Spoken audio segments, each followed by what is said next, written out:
Hello dear students, welcome to the official YouTube channel of the Home Academy. Today we are going to discuss an important topic from the modern Indian history, the rise of All India Muslim League. For JKSSP Assistant Compiler Examination, तो इस video में हम जो है theory के साथ multiple choice question भी जो है वो डिस्कस करेंगे।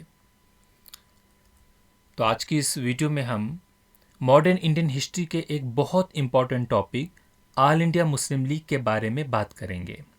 लेकिन सवाल यह है कि मुस्लिम लीग की ज़रूरत क्यों महसूस हुई। आप देखिए पढ़े हैं रिवोल्ट ऑफ 1857 और हमने देखा इस रिवोल्ट को जो है बाद में सुप्रेस किया गया।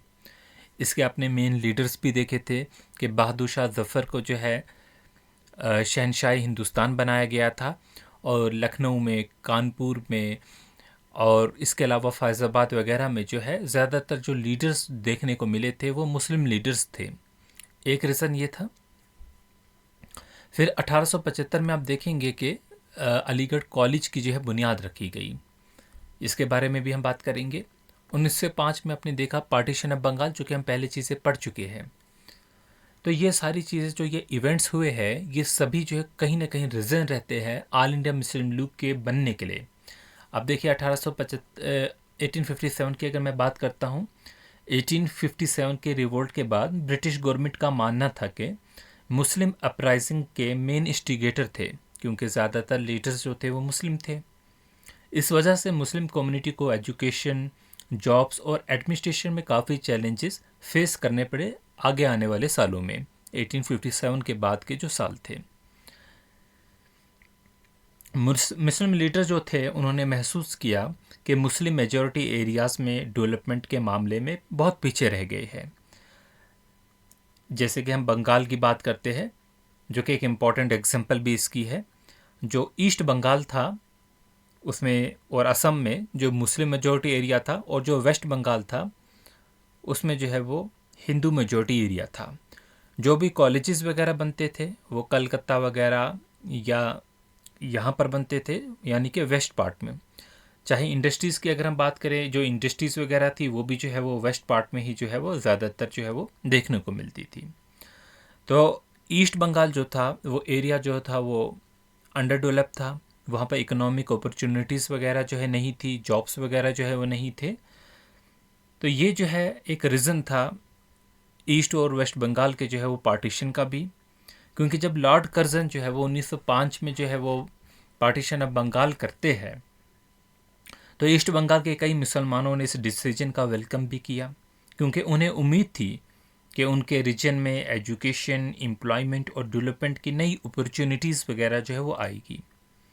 लेकिन क्या होता है, इंडियन नेशनल कांग्रेस और कई हिंदू लीडर्स ने इस पार्टीशन की मुखालफत की। जैसा कि आप जानते हैं, फिर स्वदेशी मूवमेंट को जो है लॉन्च कर दिया गया, शुरू कर दिया गया। जब बंगाल पार्टीशन जो है कैंसिल हुआ उसके बाद 1911 में, तो मुस्लिम लीडर्स के जो है एक हिस्से को लगा कि उनकी पॉलिटिकल इंटरेस्ट की जो है प्रॉपर रिप्रेजेंटेशन जो है वो नहीं हो रही है। क्योंकि जिस पार्टीशन बंगाल से मुसलमानों को फ़ायदा था, यानी कि उधर इकोनॉमिक अपॉर्चुनिटीज़ वगैरह आ रही थी, तो उसका अपोज जो है वो कांग्रेस ने किया। और कांग्रेस जो थी उन्होंने ये कहा कि ये डिवाइड एंड रूल की पॉलिसी है, लेकिन इस मुद्दे पे जो है वो बात नहीं करती थी कि इन एरियाज़ की डेवलपमेंट नहीं है, इन लोगों के पास जो है अपॉर्चुनिटीज़ नहीं है एजुकेशंस के मामले में, या कोई और जो है जो भी इशू रहते थे जनरल पब्लिक के, उसके बारे में वो बात नहीं करती थी। तो यहाँ से जो है वो एक सेपरेट पॉलिटिकल प्लेटफॉर्म की जो है डिमांड उभर के सामने आती है, और 1906 में जो है ऑल इंडिया मुस्लिम लीग का जो है क्याम होता है। तो आज की इस क्लास में हम मुस्लिम लीग के राइज, बैकग्राउंड, काजेस, ऑब्जेक्टिव्स को डिटेल में समझेंगे। तो चलिए स्टार्ट करते हैं। तो इस वीडियो को एंड तक आप ज़रूर देखिए। तो ऑल इंडिया मुस्लिम लीग जो है वो कब बनी, अगर एग्जामिनेशन में आता है तो 1906 आप लिखेंगे। तो पार्टीशन ऑफ बंगाल जो है 1905 में होता है, उसके बाद जो है वो ऑल इंडिया मुस्लिम लीग बनती है। ये तो मैंने आपको बता दिया कि वो क्यों बनी, टू प्रोटेक्ट करने के लिए and promote the political, educational, social and economic rights. देखिए पॉलिटिकल राइट्स तो था कि वो सेपरेट इलेक्टोरेट मुस्लिम्स के लिए चाहती थी कि जो सेंट्रल गवर्नमेंट हो बनेगी पूरे यूनियन ऑफ इंडिया की, उसमें 1/3 जो है वो रिप्रेजेंटेशन जो है मुस्लिम्स की भी जो होनी चाहिए। ये एक जो है डिमांड थी। एजुकेशनल की जो है वो डिमांड थी कि जो है ऐसे रीजन जो थे जहाँ पर मुस्लिम्स थे, तो वहाँ पर जो है वो एजुकेशनल अपॉर्चुनिटीज़ जो है नहीं मिल रही थी। तो लीडर्स वगैरह ने जो है उससे पहले जो है एजुकेशन इंस्टीट्यूट वगैरह भी खोले। जैसे 1875 में अलीगढ़ जो है वो कॉलेज जो है वो खोला गया। फिर सोशल जो है वो उसके लिए जो है बात की गई, अपने कल्चरल राइट्स के लिए बात की गई, और इकोनॉमिक राइट जो है वो बहुत इम्पॉर्टेंट थे। इकोनॉमिक राइट, क्योंकि जैसे कि मैंने कहा कि वो इकोनॉमिक अपॉर्चुनिटीज़ जो है उन्हें नहीं मिल रही थी। तो मुस्लिम लीग जो है वो यहाँ पर जो है एक उभर के आती है, एक प्रिंसिपल पॉलिटिकल ऑर्गेनाइजेशन जो रिप्रेजेंट करती थी सब कॉन्टिनेंट के मुस्लिम्स को। हिस्टोरिकल बैकग्राउंड तो मैंने आपको थोड़ी बहुत बता ही दी, तो यहाँ पर फिर भी जो है आप एक बार रिवाइज कर लीजिए। कंडीशन जो थी मुस्लिम्स की आफ्टर 1857 क्या थी? जो फेलियर होता है रिवोल्ट ऑफ 1857 का, यानी कि इंडियन रेबेलियन ऑफ 1857 का, इसका एक इम्पैक्ट होता है इंडियन मुस्लिम्स पे। वो कैसे इम्पैक्ट होता है कि जो ब्रिटिश रूलर्स थे वो ये सस्पेक्ट करते थे कि जो मुस्लिम्स थे वही मेन इंस्टिगेटर थे इस रिवोल्ट के। तो एज अ रिज़ल्ट क्या होता है? मुस्लिम्स जो है वो अपना पॉलिटिकल पावर जो है खो देते हैं, क्योंकि आप जानते हैं कि मुल्कुल अम्पायर का जो है वो फॉल होता है। तो इकोनॉमिक कंडीशन जो है उनकी डिटेरेट होती है। एजुकेशनल जो है वो बैकवर्ड जो है वो बैकवर्डनेस जो होती है वो इंक्रीज़ होती है। एज अ रिज़ल्ट जो है वो फिर जो है वो कॉलेजेस वगैरह जो है वो खोलने लगते हैं। तो गवर्नमेंट जॉब जो है मुस्लिम्स को जो है नहीं मिलने लगती थी, अगर मिलती भी थी तो बहुत मुश्किल होता था उसको हासिल करना। तो एज ए रिज़ल्ट जो थे मुस्लिम लीडर्स जो थे वो ये महसूस करने लगे थे कि हम एक सेपरेट पॉलिटिकल प्लेटफॉर्म्स की जो है वो ज़रूरत होनी चाहिए, जो सेफ गार्ड करेगी किसको? मुस्लिम के इंटरेस्ट को। तो अभी जो है कोई भी ऐसी वो डिमांड नहीं थी कि हमें एक सेपरेट नेशन चाहिए है या कुछ और। बस जो डिमांड थी वो क्या थी? एक पॉलिटिकल प्लेटफॉर्म बनाएंगे जहाँ पर हम अपनी इंटरेस्ट को जो है वो सेफ गार्ड करेंगे। तो as a result sir Syed Ahmed Khan जो है वो स्टार्ट करते हैं अलीगढ़ मूवमेंट को। सर सैयद अहमद खान जो है वो एक इंटेलेक्चुअल माने जाते थे उस टाइम के। उनकी कंट्रीब्यूशन बहुत ज़्यादा थी क्योंकि वो एजुकेशनल रिफॉर्म्स जो है लेके आए थे। आप जानते हैं कि Mohammad Anglo oriental college Aligarh में बनाया 1875 में सर सैयद अहमद खान ने। उसके अलावा जो है वो उन्होंने प्रमोट की modern education among the Muslims, कि कॉलेज बनाया, एजुकेशन जब मुसलमान लेंगे तो जो है वो जो इकोनॉमिक अपॉर्चुनिटीज़ भी मिलेगी, जॉब्स भी मिलेगी वगैरह। लेकिन एक पॉलिटिकल आइडिया भी था, वो ये था क्योंकि जो अंग्रेज़ थे उस टाइम के 1857 के रिवोल्ट के बाद से ही मुसलमानों को जो है वो ये समझते थे कि ये हमारे जो है वो जो रिवोल्ट में जो बगावत की थी मेन जो है वो यही लोग थे। तो एज ए रिज़ल्ट जो है वो जो सर सैयद अहमद खान थे उन्होंने एनकरेज किया मुसलमानों को कि वो कोऑपरेट करें विद द ब्रिटिश, कि उनके साथ जो है वो कोऑपरेशन भी करें ब्रिटिश गवर्नमेंट के साथ, और उन्हें ये लगे कि हम जो है वो आपके अपोज नहीं है, कि आप उस टाइम जो गवर्नमेंट थी वो जो ब्रिटिश गवर्नमेंट ही थी। तो ये एक बात थी। दूसरी जो है वो उन्होंने जो है वो मुसलमानों को वार्न भी किया कि जो है आप आज जो इंडियन नेशनल कांग्रेस है इसे ज्वाइन नहीं कीजिए, क्योंकि ये हमारे इंटरेस्ट की बात नहीं करते हैं। जहाँ पर हमें फ़ायदा होना था उस फ़ायदे को इन्होंने अपोज़ किया। तो हम ये जो है हमारे वेलविशर नहीं है। तो एज अ रिज़ल्ट क्या होता है? शिमला डेपुटेशन होता है 1906 में। इसमें क्या होता है? एक मेजर स्टेप लिया जाता है कि हम मुस्लिम लीग को बनाएंगे। तो उसमें जो लीडर थे आगा खान, और उनके अलावा जो है कुछ 35 के आसपास जो है कुछ लीडर्स जो है वो जाते हैं 1 अक्टूबर 1906 को जो है, और यहाँ पर कुछ डिमांड्स रखते हैं। वो क्या थी? सेपरेट रिप्रेजेंटेशंस फॉर मुस्लिम्स, के रिप्रेजेंटेशन जो है वो गवर्नमेंट जो सेंट्रल गवर्नमेंट बनेगी उसमें जो है वो होनी चाहिए। मुस्लिम्स के जो है पॉलिटिकल राइट्स को जो है वो प्रोटेक्ट किया जाए। तो एज अ रिज़ल्ट क्या होता है? जो ब्रिटिश अथॉरिटीज़ जो थी उस टाइम की वो एक्नॉलेज भी करती है मुस्लिम्स के पॉलिटिकल कंसर्न्स को, और एनकरेज करती है मुस्लिम लीडर्स को कि वो इस्टेब्लिश करेंगे परमानेंट पॉलिटिकल ऑर्गेनाइजेशंस जो है वो बना सकते हैं। तो इस तरीके से जो है वो क़याम होता है मुस्लिम लीग का। तो आप जानते हैं पार्टीशन ऑफ बंगाल, मैंने आपको अभी एक ब्रीफ में जो है थोड़ा कुछ कहा कि जो बंगाल का पार्टीशन किया था एक्चुअली में, वो ईस्टर्न बंगाल और असम जो था वो मुस्लिम्स एरिए थे, और वेस्टर्न बंगाल जो था वो जो था हिंदू मेजॉरिटी एरिया था, जहाँ पर वेस्टर्न इन्फ्लुएंस जो है बहुत ज़्यादा था, क्योंकि जो भी कॉलेजेस वगैरह खोले जाते थे वो यहाँ पर, चाहे जो है वो पहले हिंदू कॉलेज जो है खोला गया, उसके अलावा कोल माइनिंग इंडस्ट्रीज़ जो है वो खोली गई, जूट की इंडस्ट्रीज़ खोली गई, या डिफरेंट डिफरेंट जो है वो इंडस्ट्रीज़ वगैरह जो खोली गई, वो सभी जो है वेस्टर्न इलाके में जो खोली जाती थी। तो मुस्लिम्स का व्यू ये रहा इसमें कि Muslims formed a majority in eastern Bengal, education and economic opportunities जो है वो इंक्रीज़ होगी, और एडमिनिस्ट्रेटिव में जो एफिशिएंसी है वो भी इंक्रीज़ होगी। लेकिन इसमें ऑल इंडिया नेशनल कांग्रेस के जो हिंदू लीडर्स थे उन्होंने इसे अपोज किया, और ये कंट्रोवर्सी जो है वो चलती गई, और यहाँ से जो है वो बहुत से जो मुस्लिम्स थे वो कन्विंस हो चुके थे कि हमारा जो पॉलिटिकल इंटरेस्ट है इसमें एक सेपरेट जो है वो रिप्रेजेंटेशन होनी चाहिए, क्योंकि कांग्रेस जो है वो हमको रिप्रेजेंट नहीं कर रही है ठीक से, वो हमारी वेल विशर नहीं हो सकती। तो ऐसा रिजल्ट जो है वो फिर मुस्लिम लीग बनती है 30 दिसंबर 1906 को, और इसी बंगाल से बनती है।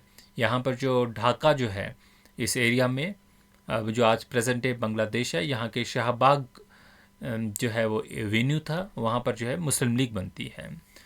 अच्छा, इस मुस्लिम लीग का जो है अब ये जो है अपनी एक आइडियोलॉजी लेके चल रहे थे, और इंडियन नेशनल कांग्रेस जो है वो दूसरी तरफ अपनी जो है वो इंटरेस्ट लेके चल रही थी। तो दोनों के अपने अपने सेपरेट जो है वो इंटरेस्ट थे।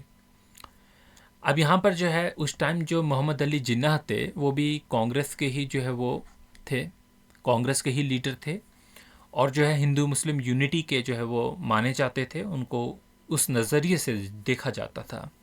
लेकिन आप जानते हैं कि नॉन कॉपरेशन जो मूवमेंट हम ऑलरेडी जो है वो पढ़ चुके थे, जब चौरी चौरा का इंसिडेंट होता है तो गांधी जी जो है नॉन कॉपरेशन मूवमेंट को जो है वो बंद कर देते हैं। तो एज अ रिजल्ट बहुत से कांग्रेस के जो है इंडियन नेशनल कांग्रेस के लीडर जो है वो क्या करते हैं, रिज़ाइन करते हैं, इस बात से अपोज करते हैं। मोहम्मद अली जो जिन्नाह थे वो भी जो है इस टाइम जो है वो रिज़ाइन करते हैं कांग्रेस से, कि जो नॉन कॉपरेशन मूवमेंट को आपने बंद किया तो वो जो है वो क्यों किया। तो एक जो है वो उन दोनों की आइडियोलॉजी जो थी गांधी जी की और मोहम्मद अली जिन्ना की, जो है यहाँ पर एक डिफरेंस जो है उनको उनमें देखने को मिला। तो बाद में जो है मोहम्मद अली जिन्ना ही जो है वो मुस्लिम लीग के जो है आगे हम पढ़ेंगे जो है वो लीडर बनते हैं। तो उस टाइम जो बनाई गई थी मुस्लिम लीग, उसके अगर फाउंडर की बात करेंगे तो वही बंगाल के लोग थे। नवाब सलीमुल्लाह खान थे, आगा खान थे, नवाब मोहसिनुल मुल्क थे, नवाब वकारुल मुल्क थे। इनके ऑब्जेक्टिव्स क्या थे उस टाइम? कोई भी सेपरेट नेशन की बात नहीं की थी, बल्कि क्या था, प्रोटेक्ट करना था पॉलिटिकल राइट्स ऑफ मुस्लिम्स को, प्रिवेंट करनी थी hostility between Muslims and other communities में एक भाईचारा जो है करना था, और एजुकेशनल और इकोनॉमिक इंटरेस्ट जो था मुस्लिम्स का इस पे जो है काम कर रहे थे। ये अपने ऑब्जेक्टिव से लेके जो है वो आए थे। बाद में जो है वो अर्ली डेवलपमेंट जो है वो मुस्लिम लीग की कैसे होती है, मॉरली मिंटो रिफॉर्म 1909 में आते हैं, जिसमें जो है वो सेपरेट इलेक्टोरेट जो है था मुस्लिम्स को जो है दिया जाता है। तो मुस्लिम्स जो थे अब क्या कर सकते थे, अपने जो है वो रिप्रेजेंटेटिव्स को जो है वो खुद इलेक्ट कर सकते थे। तो यहाँ पर जो है एक सिग्निफिकेंस ये रहा कि official recognition of Muslim as a separate political community जो है वो बनाया गया। तो यहाँ पर जो है एक सक्सेस मानी जाती थी मुस्लिम लीग की। फिर लखनऊ पैक्ट आता है 1916 में। अब इस लखनऊ पैक्ट के लिए मोहम्मद अली जिन्ना ने जो है काफ़ी काम किया, और ऑल इंडिया मुस्लिम लीग को जो है और इंडियन नेशनल कांग्रेस को जो है दोनों को जो है वो जोड़ा, कि हमारा जो काम होना चाहिए वो आपस में लड़ने का नहीं होना चाहिए, बल्कि अपने कॉन्स्टिट्यूशनल डिमांड्स की बात करनी चाहिए। कि हाँ, वो क्या उन्होंने क्या बात की कि हम दोनों जो है जॉइंटली काम करेंगे कॉन्स्टिट्यूशनल डिमांड्स के लिए, अपना एक आइन जो है वो बनाएंगे। कांग्रेस ने जो है यहाँ पर कुछ बातें जो है वो एग्री भी की कि जो सेपरेट इलेक्टोर्स होगा मुस्लिम्स का वो हम उसको एक्सेप्ट करते हैं। तो यहाँ पर हिंदू मुस्लिम कोऑपरेशन जो है वो इंक्रीज़ हुआ। तो इससे को जो है वो हिंदू मुस्लिम यूनिटी और हाई पॉइंट भी जो है वो कहा जाता है। फिर देखिए एमरजेंस ऑफ मोहम्मद अली जिन्ना की अगर हम बात करते हैं, मोहम्मद अली जिन्ना जो है इवेंचुअली जो है became the most influential leader of the Muslim league. तो यहाँ पर जो है पहले वो इंडियन नेशनल कांग्रेस के मेंबर थे, फिर जब नॉन कॉपरेशन मूवमेंट के बाद उन्होंने रिज़ाइन किया, तो बाद में जो है वो मुस्लिम लीग के एक इन्फ्लुएंशियल लीडर जो है वो बने थे। Members of Congress and Muslim League जो है थे, ये रह चुके हैं दोनों के, मतलब एडवोकेट थे किसके, कॉन्स्टिट्यूशनल पॉलिटिक्स के। And Mohammad Ali Jinnah played a major role in the Lucknow pact. फिर खिलाफत एंड नॉन कॉपरेशन जो है वो पीरियड की अगर बात करते हैं 1919 से 1924 के बीच में, तो मुस्लिम लीग के जो लीडर थे उन्होंने सपोर्ट किए थे इस एफर्ट को कि हमें जो है ऑटोमन जो खलीफेत है, खिलाफत जो है उसे प्रोटेक्ट करना है। तो यहाँ से जो है इंक्रीज जो है मुस्लिम पॉलिटिकल जो है कॉन्सियसनेस हुई। ठीक है, तो यहाँ पर ये एक इम्पॉर्टेंट पॉइंट था। अब एक बात है कि मोहम्मद अली जिन्ना जो थे उन्होंने प्रेजेंट किए थे 14 पॉइंट्स 1929 में। उनमें से कुछ इंपॉर्टेंट पॉइंट्स ये थी कि जो यूनियन की गवर्नमेंट बनेगी वो फेडरल सिस्टम होगा उसमें, यानी कि एक सेंट्रल गवर्नमेंट होगी और जो अलग अलग प्रोविंस होंगे उनमें एक जो है वो अलग गवर्नमेंट होगी, तो एक यूनियन गवर्नमेंट रहेगी।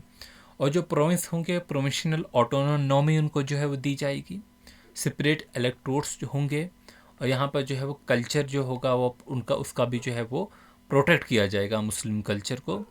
तो यहाँ पर बात की गई कि जो यूनियन होगा, जो सेंटर होगा, उसमें 1/3 जो है मुस्लिम्स की जो है रिप्रेजेंटेशन होनी चाहिए। तो जो इम्पोर्टेंट जो था वो यही था कि कॉन्स्टिट्यूशनल सेफ गार्ड जो है वो पर मुस्लिम्स की जो है वो बात की गई। अब एक क्वेश्चन यहाँ से बनता है कि इलाहाबाद में जो है वो एड्रेस होता है 1930 में, ये किसने दिया, मोहम्मद इकबाल ने दिया। इन्होंने क्या सजेस्ट किया था इलाहाबाद एड्रेस में कि कंसोलिडेट करे जो मुस्लिम मेजॉरिटी प्रोविंस है इन नॉर्थ वेस्टर्न इंडिया में।